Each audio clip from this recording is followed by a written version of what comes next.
sa doom xale mooy avenirum réew bu jàngulee fu ñu jëm bu sañoon saa yu yeewoo gis ndey ak baay di foog ñoom. tey nag dafa di bés bu spécial ñu ngi leen di nuyu yéen ñëpp ku ci nekk ci sa tur ak ci sant association bu ñuy wax association Marie Rose Sagna moo jógee Dakar ñëw tey fii nii Kaffrine pour def benn émission ak benn cheikh bu fi nekk nit bu yàlla baaxee ci wàllu xam-xam mu nekk fi di yëngu ci daara yi fii ñu ñëw tey jii ñu ñëwoon fi nag bëggoon waxtaan ak moom tuuti ndaxte bés bi dafa tombé ak gàmmu bi dafa tombé li ñuy wax le journée internationale de la protection des enfants te ku ci nekk rek koo xam ne xam nga diine tuuti da ngay xam ni ki ñuy wax Muhammad Rasulullah sallallahu alayhi wa sallam muy gane si àdduna am na yu mu fi fekkoon ci jamono nga xam ne dañ doon jël ay xale yu jigéen di leen suul moom mu am ay jéego yu am solo yoo xam ne def na ko ci wàllu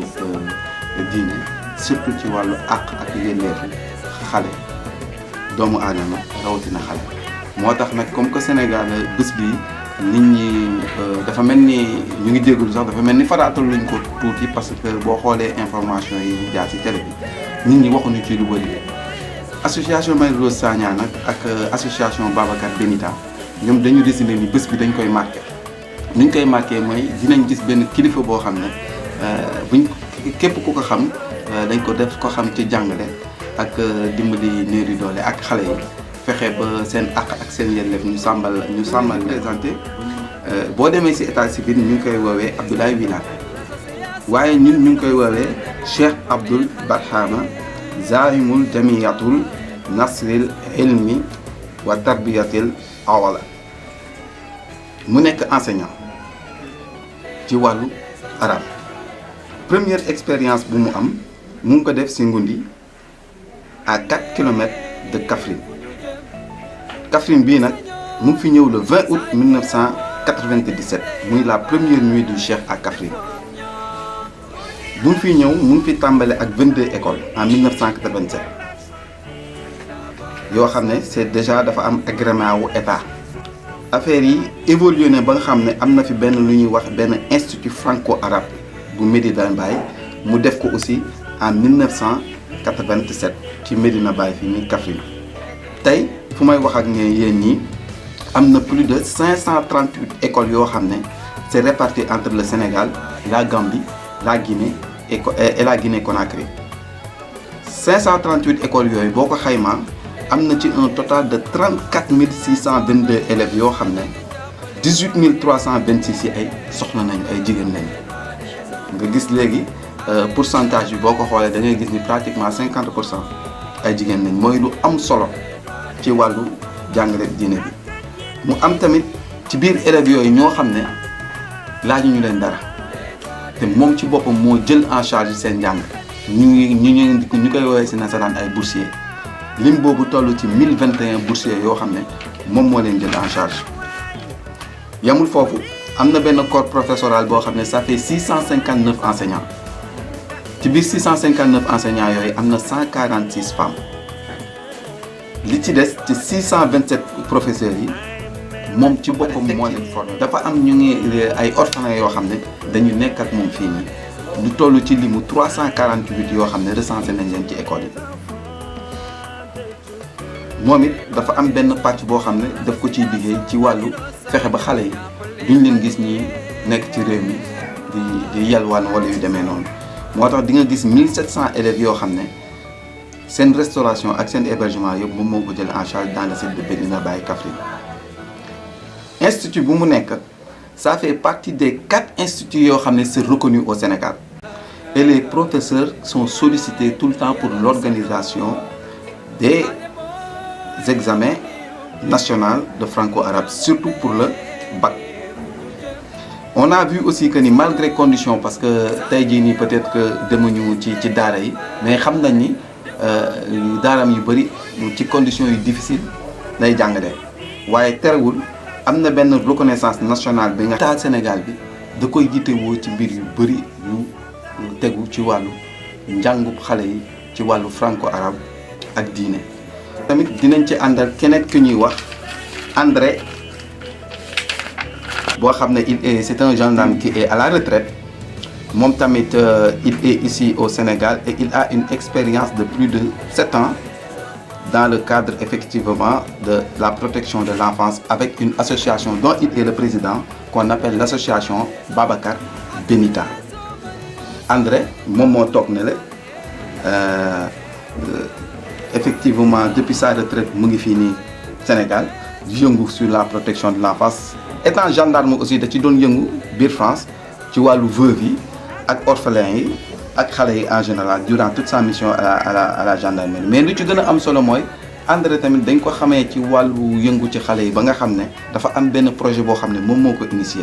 muy programme éducation et formation dans les daara pour lutter contre la mendicité des enfants. collaboré na nag fii nii ak ay institutions administratives ak institutionnelles yu bëri comme USAID UNICEF toutes les structures de l'État yi nga xam ne dañuy yëngu ci wàllu protection de l'enfance il collabore avec eux. donc c'est un homme qui a énormément d'expérience dans le domaine. na pàcc boo xam ne dañ ko koy jagleel ci émission bi. la prochaine invitée il s'agit d'un responsable de l'association Marie-Rose Sagna qu'on appelle Awa Cheikh Koli, qui habite Mbour mais qui est une étudiante en pharmacie et qui est bénévole au niveau de l'association. Cheikh bi mu jël kàddu bi nuyoonteeg nit ñi ñu def benn tour de table bu ndaw ku nekk nuyoo balaa ñuy dugg ci mbirum émission bi Cheikh bi bismillah. alhamdulilah asalaamaaleykum wa rahmatulahi taala wa barakaatu yéen àdduna bi yëpp ñuy déglu képp koy nit dama déglu te dégg waxi wolof wala buñ la ko firilee ci tubaab nga xam ko man lay nuyu bu baax man Abdoulaye Wilane laa tudd yeneen tur yi mu ngi tolloo nit ku ne président Macky Sall tey buñ koy wax président di ko wax chef de l'État ca ati gannaaw Macky Sall lañ ko daan waxee loolu nag moo indi weneen tur ngeen dégg ci man rek xañ na di ma noonu waaye man maa ngi tudd Abdoulaye Wilane bon di yëngatu nag ci yar xale ak jàngal ko ak fexe ba doom aadama yi déggoo bu kenn taal xay ci sa morom xay wu takk ñam fa fekk nañ fexe fay ko mu fay kamut bu kenn wax sa bopp ne man maa ngi ci diina sàngam su ma yoon nekkut ca loolu ci lay liggéey man ndax diiro bi ma ne bëree rek dama dëppoo nguur alphabétisation cadeau bi ci Sénégal njëkk a joxe te boobu Abdou Diouf bi nekk man maa ko jëloon ci Sénégal yëpp nguur gi am na ministère yi mu fi fekkoon ci temps booba ak i gouverneur ñoom ñëpp kenn ku nekk bind na certificat jox ma wane ne man kuy liggéey laa te kuy def ku xemale nit ñi laa kon nag loolu man bokk na ci suma liggéey daal mooy yëkkati xaleel ndax xaleel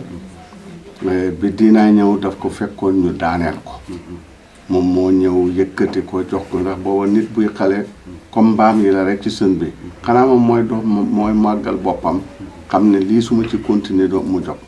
waaye nag ñun dañ bëgg yëkkati xale yi ndax ëllëg ñooy xenu diine yi ñooy xenu réew mi fu réew mën a nekk kon nañ leen toppatoo kon nag ñu ngi leen di dalal yéen ñi dikk fii tey te day wax ne daal képp ku jóg pour fay xay ci àdduna ak koo mën a doon man jox naa la loxo képp ku jóg pour xàndale doom aadama yi ñu àndoo ku ne yëg sa bopp yëg sa morom ni nga yëgee sa bopp àndoo naa yow képp ku jóg pour safaan yooyu man xawma la bu ma xam asalaam.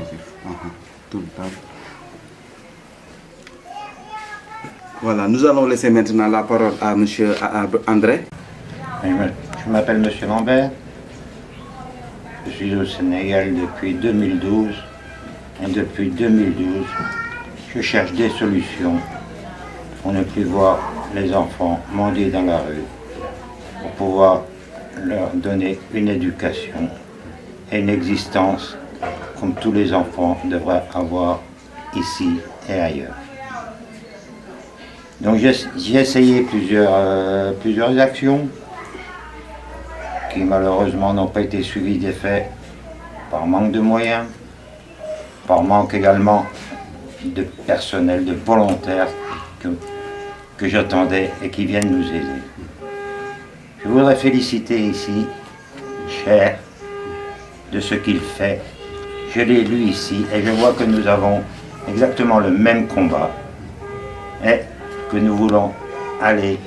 dans la même direction. Vous me parlez d'éducation des enfants. C'est quelque chose qui est primordial. C'est la première des choses. Le novembre, comme par hasard cette année,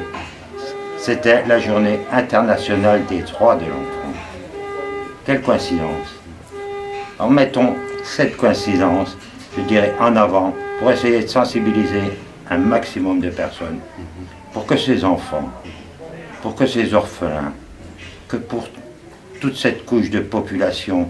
ici en particulier, ailleurs aussi, qui vit dans une pauvreté, qu'on leur apporte un peu de chaleur. ñun nag dans notre tradition dañuy laaj ndigal kilifa gi ndaxte dafa am benn soxna bu fi nekk dañu bëggoon mu présenté wu ak sax mën na nekk bismillah. ngi ziar sëñ bi Awa Cheikh laa tudd ci association bi laa bokk comme Cheikh ni mu ko waxee association bi xale yi la ñuy jàppale bëgguñu xale yi di génn tey ak danger yi nekk si mbedd bi ak yëpp ñuy génn di dem yaruwaan feebar yi ak yëpp léegi ñun dañoo bëgg taalibe yi ak jigéen ñi néewal doole yi seen loxo jotu seen ginnaaw ñu leen di jàppale ci li ñu am di leen faj def nañ ko si daara yu bari di leen faj di leen jox ñu lekk di leen jox ci naan parce que tey sëriñ bi bu leen mënatul jox lool rek day bàyyi xale ñu génn dem wuti ko bu ñëwee ñu andi mu faj leen jox leen ñu lekk ñun nag loolu la ñuy bañ xale yi dinañ leen jox ñu lekk jox leen yére ñu sol yóbbu leen hôpital ñu faj leen def nañ ko si daara yu bari donc tey dañu ñëw fii pour gis la xool ndax dinañ mën a liggéey ak yow ci li ñu yàlla jox ñu jàppale ci xale yi am ci tiyaabo comme waaw loolu daal lañ ci bëgg def moo tax moo waral suñuy tànk tey fii. maa ngi jégalu nag si kàddu merci beaucoup yéen ñi invité yëpp yi fi wax kàddu yu rafet na waaye comme ni ñu ko waxee rek léegi dañuy dugg carrément ci débat bi nag ñetti pàcc la pàcc bu njëkk bi comme ni ko André waxee léegi célébration Mawlud bi dafa di lu exceptionnel. dafa tombé ak célébration journée internationale des droits de l'enfant ñu bëggoon ci premier partie boobu wax lu ñuy wax Mawlud ak kaaraange xale ak yelleefu xale kooku dinañ am ay jàngat yu bari yoo xam ne dinañ ko ci mën a def te kiñ ciy wóolu mooy cheikh bi dinañu ci jukki tuuti xamal ñu yonent yàlla Muhammad sallallahu alayhi wa sallam moom naka la doon dimbalee xale yi naka la leen doon protéger au moins ci bés bii nii ñu jëmbal loolu ngir jëmm ji ak ngir xale yi ak li ñuy daj moo tax cheikh bi dañ lay jox kàddu gi nga waxtaan ak ñun tuuti ci ni nga gisee tey jii nii bésu yonante bi sallallahu alayhi wa sallam tombé ak journée internationale de la protection des droits de l'enfant te yow ngay yëngu ci loolu bismillah. alhamdulilah loolu lu rëy la lu rafet la comme ni ñu ko waxee yonent bi mu ñëwee dafa fekk adduna yu néewal doole xale ak jigéen moom nag mu ñëw jàpp ci xale daf daan am naqar sax mu jóg këram seeti ko Abu Humayra benn xale la ci xale saaba dafa amoon benn picc nga koy dee dafa daan ko xam moom mu xale bi loolu jàpp ko mu yeew waxatul defatul moom dafa jógee këram dëkk ba ci kër baayam pour turam ñu ko yaa Aba Humayra sa rab yi coy bi nu mu def xale bi boobu ñu ko sérieux ne man kontaan naa yónnante jaale seen kon loolu yëpp bëgg bañ nit ñi di dund ci lu neex xale bi di dund ci lu naqari looloo taxoon mu def loolu daf daan jóg xale yi gàttal ko ci yoon yi mu taxaw soo amee dara jox leen ñii ngëp ci mbubbam ñii ngëp ci mosu ci wax kenn da ak bu ne lu may salte mosu ko boo ko bëgg laata nga bàyyi leen xale yi daf daan wax ne benn waaye mos naa indi ñaari xaleem ci saaba yi kii mu teg ko ci kaw tànk yi kii mu mën a ko yéegalal kii mbaa nga wàcce kii emale leen kon kooku ko daan jox gune cëram la bi muy ñëw dafa fekk arab du doonaloo gune ku dee rek gune yi sa bay lu mu bëri bëri alal rek ay bokkam moo ñëw jël ko moom mu ñëw ne ki nekk ci biiru yaayam sax boo dee bàyyam deexee wala kee ku mu war a doon a dee cëram dañ dafay bàyyi kon kooku jox na cëram xale bu baax a baax waaw ci loolu nag moo tax ñun itam duñ ne bëre rek ñu ne bépp xale boo xam ne suñu école suñu daara àgg na fa bu yàlla wax waaw ñun nga dee mati UNICEF daan nañu dimbale waaw ci temps bu ñu fekkee weer wu jotaan rek mu indi fi ay tonnes ci ceeb ci dugub ci lépp waaye nag fa xëy rek ba koo xam ne lu tax keroog rek tey nag am kenn ku ñu dimbale waaye teewul ñun duñ nangu suñu benn xale ya rek duñ nangu sol ñu tilim duñ nangu ñuy xeexoo. léegi dafa am benn question boo xam ne bëggoon naa la ko posé parce que question boobu dafa indi benn débat biir Sénégal ñu bëri dañuy yaakaar ni association yi nga xam ne dañuy yëngu ci daara yi di naan xale yi waruñu dem yelwaan wala xale yi waruñu leen jéem si daara yi wala xale yi waruñu leen di am yenn toroxal yu ñu leen di toroxal ci daara yi ndaxte dañoo dër association yooyu di yëngu si yooyu dañuy faral di leen wax ni gëmuñu diine wala dañuy bëgg yàq daara te seetlu na léegi man dama bëggoon nga wax ma tuuti ci ñi nga xam ne nag ñoom dañ koy faral di dégg dañuy am ñoo xam dañuy woowee seen bopp maître coranique mais dañuy faral di yónni seen xale yi si mbedd mi à chaque fois biir Dakar da nga ko fay gis ba pare di leen laaj ma par exemple journée 3000 wala journée bi te xale boo ko bëggee sax ne ko tey ma fàccee du ko mën man bëggoon naa xam lan mooy sa xalaat ci loolu daal.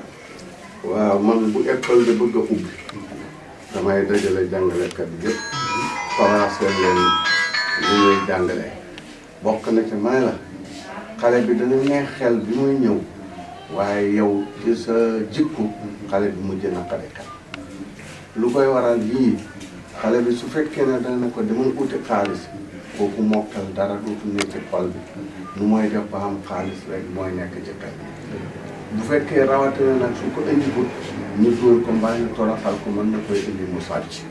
te bàyyam joxee ko toon na ko pour mu sàcc kon nag loolu dama leen ba ne dina dem ba xale bi moom programme njàng moom nekkatut ci moom te bu mën naa am neexoon na xel suñ ko pare woon mu xett li réew leen may leen dóor dana indi xale bi naqari xel parce que boo ko dóoree ci xëy bu ngoon jotee xel mi du dem dóor yi lay def ndax danañ ko ñaareel wala duñ ko ñaareel su ko defee yooyu xilaat yooyu mën na indi xel mi mujj wàññeeku naka noonu bu tilimee naka noonu bu raflee may leen kon xale bi boo koy jàngal da nga koy fexe yow pour bëgg mu kii bëgg nga utal ko ndékki bu xëyee mu ndékki bu dikkee ci daara gi nga kafe fili sa cër may waxal moom wax bi leer bu ko dóor nga xamteel ak moom may leen nit ki soo ko jàngalee ci lewet lewet sa taalibe la bu kumpa waaye nit ki soo koy jàngal ci dóor ak toroxal man fee ñàkkaan ne bayam ma ko fi indi keroog mu tëyee bayam fàtte na la fu mu dajeeg yow moolu la ne kii li ma def waaw. jërëjëf Cheikh bi kon kàddu yi ci loolu leer na bu baax dafa mel ni daal nit ñi ñoo war a xool wala parents yi ñoo war a xool bu ñuy jël décision yi dañuy yóbbu seen doom daara ñu xool bu baax daara bu ñu koy yóbbu ndaxte boo deful naka su dul noonu rek dafa mel ni sa doom li nga bëggoon ci moom ci jàng non seulement du ko am waaye dina la indil ay jikko yu bees yoo xam ne te daara yooyu nga ko jëlee te doo ci mën dara di la gërëm bu baax ci intervention parce que li nga wax vraiment rafet na trop léegi. soxna Awa Cheikh am na dafa am loo ci bëgg yokk par rapport ak sujet bi c'est bon waaw kon defe naa premier point bi war nañ ko mën a tëj léegi dañuy dugg rek ci deuxième rubrique émission bi muy éducation et formation. Éducation et formation bu ñu koy wax c'est parce que l'association Babacar Benita bi nga xam ne elle travaille en collaboration avec l'association Marie-Rose Sagna ñoom ñoo ci yëngu idée bi nag ku ko initié mooy André bi sànq junñu ñu ci tuuti parce que sànq mu ngi doon proposé ni am na lenn lu mu bëgg liggéeyee ak yow boo xam ne liggéey bi dafay ànd jàng la ak formation. damay bàyyi André nga tënkal ñu tënk mooy résumé. nga tënkal ñu tuuti en quoi consiste le projet éducation formation comme ça après ñu jox. Ce sont les étrangers. Et ces sociétés étrangères les font transformer dans leur pays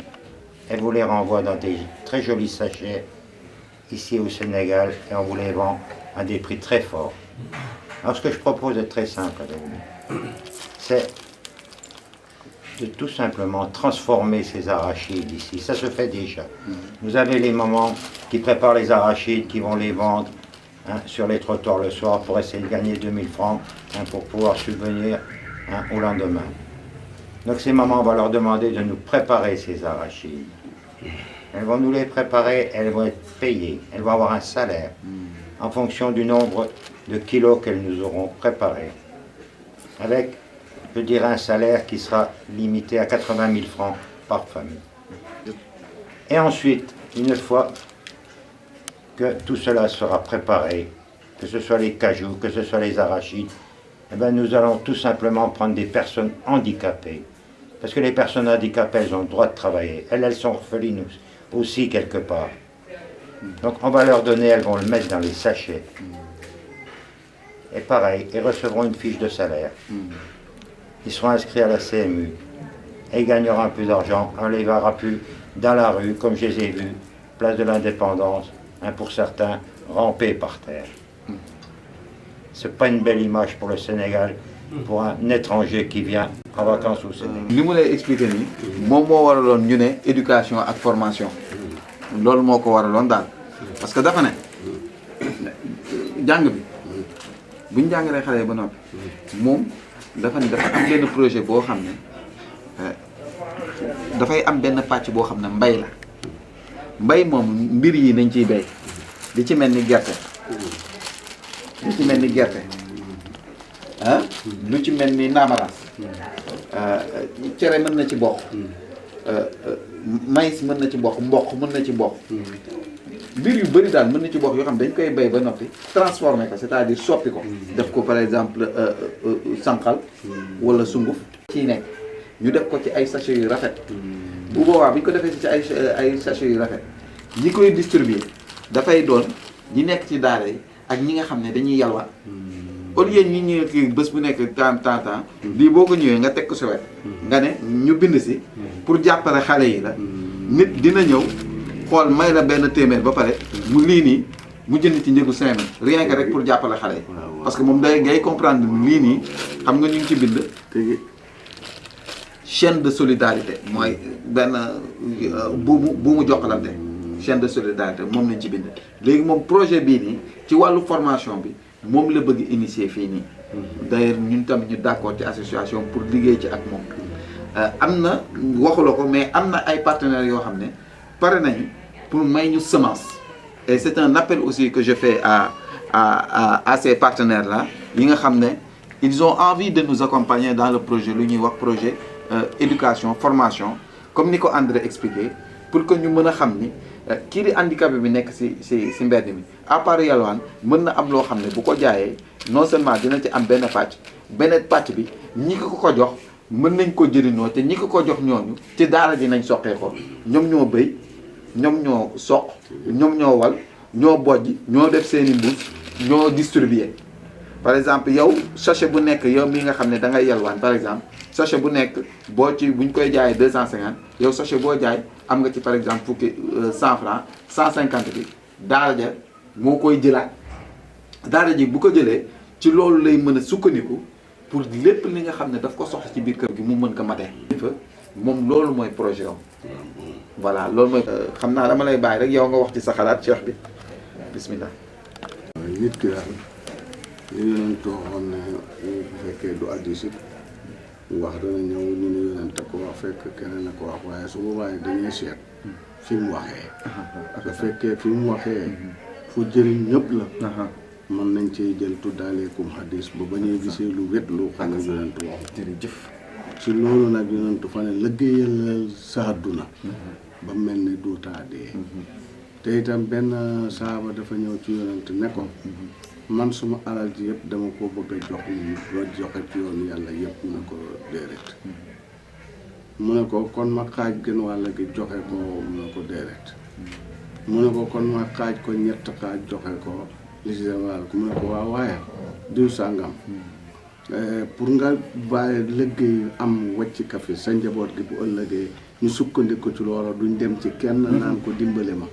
moo gën nga faagaagal amuloo dara dee sa njaboot gi soxla bu faju ñu dem ne ko dimbale kon nag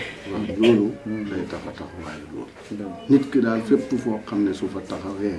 dana am loo xam ne du taxaw dem ci nit moo gën loo xam ne mooy te ndeku ba ne farax ci kàmba gi accompagner sur tout ce qui concerne le fait d'avoir une voix qui respecte notre spiritualité et nos us dans un premier temps, mais aussi dans un second temps, il est intéressant de voir selon lui aussi comment essayer de faire, quelle est la faisabilité réelle de ce projet-là, pour voir sur quel plan effectivement on peut réussir ça parfaitement. Donc ça c'est une interrogation qu'il a lui aussi. Mais quoi qu'il en soit, il dit que c'est un projet intéressant et que lui il serait déterminé à soutenir un projet de ce genre. Avoir des produits qui vous appartiennent et que vous devriez garder. Donc pour moi, il n'y a aucun souci, on peut travailler dans la plus grande transparence. Aujourd'hui, comment nous pouvons collaborer, c'est simple. J'ai vu qu'il avait des cultures d'arachides, donc déjà voir avec les cultures d'arachides qu'il a, de les faire transformer, la mise à sachet on la fera faire, et puis après, tout simplement porter cette parole envers, je dirais, les disciples des Tidianes, des Mourides, des Layènes, des Kunta. ñi liggéeykat yi ci réew moo mën a doon ñaari xaaj la kiy liggéey ngir diinaam kooku mooy wax ne man fii laa da em fii duma fi dugg ak kiy liggéey ndég nit na nit noppaleku na nit am jàmm kooku moom amut frontière waaw fu nekk rek mën na jëflante yow parce que li mooy liggéey rek mooy na nit ki am jàmm na nit ki jëriñu moom loolu moo ko tax a jox kon nag lii ngeen def dafay tegtale ne daal da ngeen jot pour nite waaw nite nag moom la yàlla gën a fonk ci lépp waaw ndax yonent bu mos a ñëw ci nite lay njëkk a liggéey balaa samp ay sartaam ci lii ko def lii ma def la laa ko def la nite ne nit ñi àndoo nekk benn bu kenn lor kenn bu kenn jëriñoo kenn loolu laay njëkk a tëral ba mu taxaw ci xol yi mu door a indi nag ay affaire kon nag ñu ngi leen di gërëm ci loolu bu baax te di leen wax ne daal man daal képp koo xam ne bëgg jógoo pour fitnaal nit bëggoo pour indi xay koo mëntu doo rek mën naa jëflante ak yow ak ça waaye képp koo xam ne dangay jot pour indi xay loo mën a xam suur naa ko waaw loolu daal ma kon nag ñu ngi kontaan ci ñëw gi ngeen ñëw fii ndax loolu yëpp bëgg a liggéeyal nite la waaw nit moom ñëpp ci bokk yem mooy kiy waxee ci làmmeñ te doxee ñaari tànk di liggéeyee ci loxo loolu mooy nit ak fu mu mën a bokk rek nag mooy nit kooku nag ku jóg pour teral ko man ak yow mën naa ñaxand ku jóg pour toroxal ko fitnaal ko maa ak yow mënuñu en fait voilà situation par rapport à l'éducation et la formation bi nga xam ne dañ ci bëggoon waxtaan ak cheikh bi léegi dañuy dugg tuuti ci benn point boo xam ne mooy association Marie Rose Sagna soxna si ngay gis ni moom mooy Marie Rose Sagna waaw moom waa Ziguinchor la dafa am leen loo xam ne dund na ko ci xale waaw loo xam ne peut-être duñ ko wax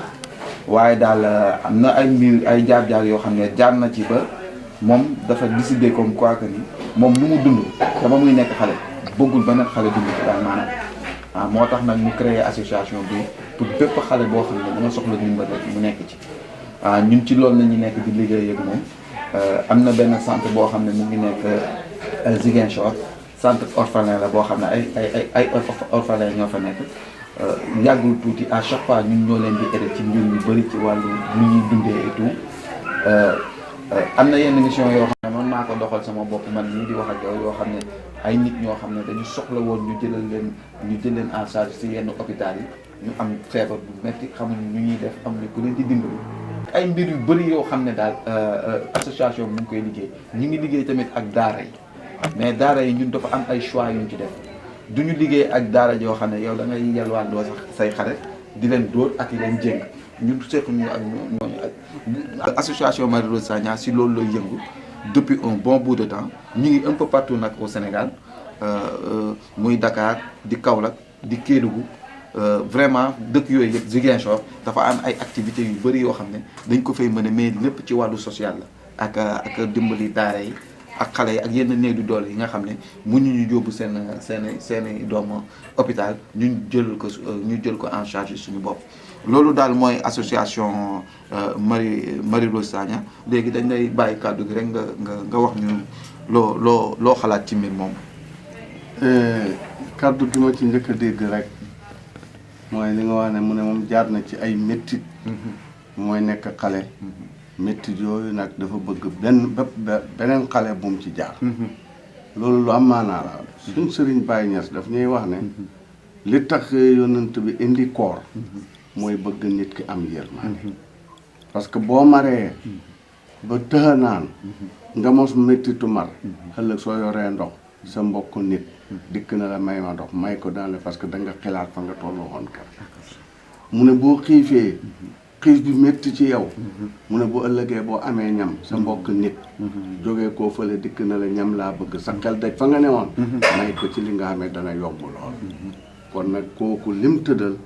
loolu dafay dëppoo lislaam jikkoob lislaam mooy métti wi jaar naa ci bu ci keneen jaar loolu moom loolu dërsu bu am leçon bu am njëriñ la bu yàlla itam bu baax la benn dernière rubrique émission bi mooy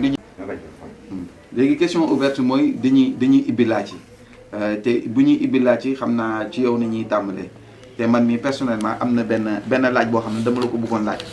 parce que dama dégg ni fu mu ne nii lu mel ni certificat muy bu ci wàllu arabe franco arabe wala arabe laay wax lu mel ni certificat ak lu mel ni BFM ba léegi état bi reconnaître ko te yëg naa ni yow da nga di kilifa boo xam ne état bi lépp lu muy def ci wàllu éducation islamique daf la ci laaj sa xalaat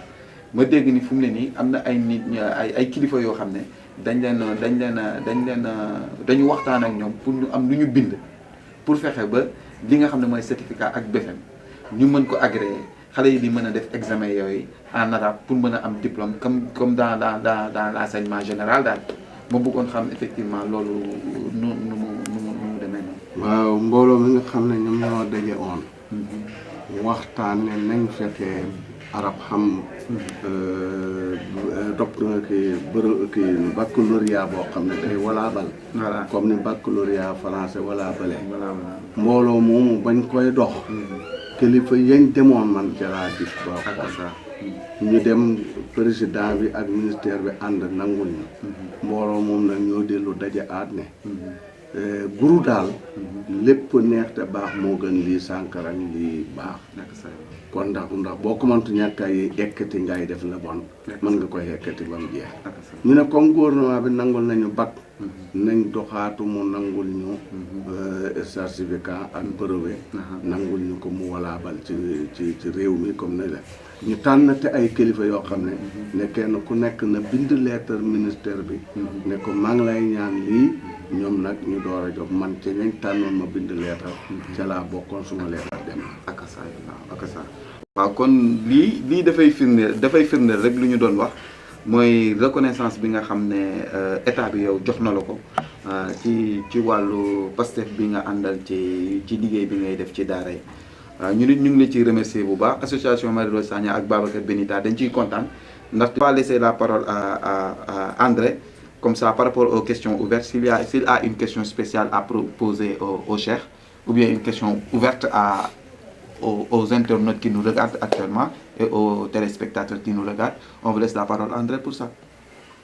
Cher, j'aimerais savoir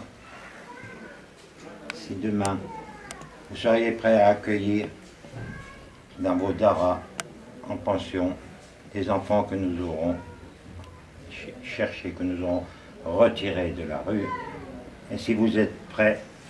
à leur donner l'éducation qu'ils devraient avoir. pare nga pour bu ñu amee ay xale yoo xam ne dañ leen jëlee ci mbedd mi récupérer leen pour indi leen fii pour nga mën leen te jàngal leen ci anam yu gën a rafet est-ce que bu ñu amee loolu yow di nga pare pour accueillir xale yooyu loolu la lay laaj. pare naa accueillir pour bépp xale bu ñu ma jox ci sarta ci sart. waaw sart bi mooy ndax mën nga yore xale ay way juram dikk ne la lu tax nga yore suma xale indil la ci ay fitna te yow jàmm nga bëggoon su fekkee xale bi daal su ma ko yoree da ko jàngal du ma ci jëlee benn fitna su boobaa mën naa ko su fekkee fitna dina ci am wax naa la lépp naa koy taal fitna maa ngi moom ma ne Je ne pense pas qu'il y aura de problème. C'est pas moi qui vais prendre les enfants, qui vais les amener. Ces enfants, ils leur seront confiés par l'intermédiaire des institutions judiciaires qui sont ici. Il y a une juge pour enfants qui est ici. Et si elle décide de confier un enfant au Cher, il le prendra. Je ne vais pas faire des choses qui sont illégales. J'ai représenté la loi pendant de nombreuses années. Je ne vais pas venir faire des choses illégales en France. Nous devons travailler avec ces gens. Et c'est avec toutes ces institutions que nous arriverons à retirer les enfants de la rue. Parfait. Donc, Awa Cheikh, est-ce que am ngeen leen une question ouverte par rapport ak marabout bi ou bien une question ouverte par rapport ak association Marie-Rose Sagna wala Babacar Benita wala par rapport aux spectateurs qui nous regardent? Juste magnifier li ngeen wax rek parce que autant dañ doon gis nit jàng si daal bu génnee bëgg faj soxlaam du ko mën. Donc jàng ak liggéey ñoo ànd. bu ñu jàngee ba pare il faut ñu jàng métier. jàng loo xam ne dinañ amal seen bopp. parce que loolu daaw ñu ko gis. mais loolu ñu ngi ciy liggéey bu baax a baax a baax pour xale yi après am fu ñuy nekk. am ñoom sax mën nañ dem bay jàppalewaat daara bi ñu génnee jàppalewaat seeni rab. wala seeni doom donc loolu moo ñu tax a jóg. Donc loolu moom maa ngi koy magnifier bu baax sinon j'ai pas de questions. Cette journée est une journée de la protection des droits de l'enfant qui est tombée avec la naissance du prophète, paix et salut sur lui. Et vraiment, nous sommes très ravis d'avoir tourné cette émission avec le Cheikh qui nous a beaucoup appris sur le comportement du prophète par rapport aux enfants. wan nañu naka la yonante bi ci biir waxtaanam yëpp wan nañu naka la yonante bi meloon ci xale yi te ñun xale yi ak seen njàng moo ñu njiiteel te luñ fi dégg ak notoriété bi nga xam ne moom yàlla jox na ko ci àq ak yelleefu xale yi surtout ci wàllu éducation duñ def lu dul di ko delloo njukkal di ko ñaanal mu yàgg fi loolu te ànd ak wér. Merci beaucoup au réalisateur Ahmadou qui est de Grand Dakar qui a été très disponible pour la réalisation de cette émission. Merci beaucoup à tous les téléspectateurs qui nous ont regardés et nous vous disions à la prochaine fois pour une autre émission sur la protection des droits de l'enfant dans les daara. الله لا إله إلا الله الله لا إله إلا الله الله لا إله إلا الله الله لا إله إلا الله الله لا إله إلا الله الله لا إله إلا الله الله لا إله إلا الله